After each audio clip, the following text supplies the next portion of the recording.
Tapasya commerce and management educational institutions గురించి మరిన్ని వివరాలు మనకు తెలియచేయడానికి మన ముందు ఉన్నారు ఓగరి శ్రీహరి గారు. వారు రెడీ మరిన్ని వివరాలు తెలుసుకుందాం. నమస్కారం శ్రీహరి గారు. నమస్తే.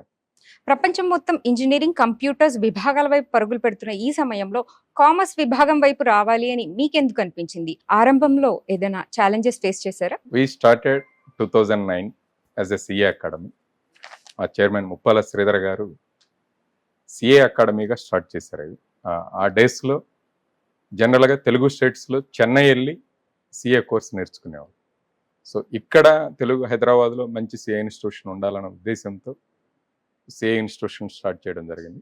2009 నుంచి 2012 వరకు సిఏ అకాడమీ తెలుగు ఆ డిస్ట్రిక్ట్స్కి వెళ్ళి అవేర్నెస్ క్రియేట్ చేసి సిఏ కోర్స్ గురించి, సిఎంఏ కోర్స్ గురించి కంప్లీట్గా స్టూడెంట్స్ అంటే అప్పుడు dominated by IIT, NEET colleges, medical entrance డామినేటెడ్గా ఉన్న రోజుల్లో సిఏ మీద మేము తెలుగు స్టేట్స్లో ఎక్కువ అవేర్నెస్ క్రియేట్ చేయడానికి కొంత ఛాలెంజెస్ ఫేస్ చేసాం.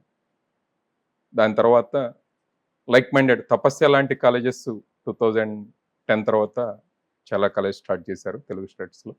Now Telugu students are well known by commerce course. So there is no ambiguity about CA commerce and all. సొసైటీలో మంచి అభిప్రాయం సిఏ గురించి, కామర్స్ గురించి.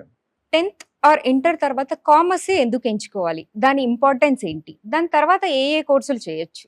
జనరల్గా 10th క్లాస్ ఉన్న ఫ్యామిలీస్లో ఒక రకమైన ఆందోళన in the month of December నుంచి స్టార్ట్ అవుతాడు.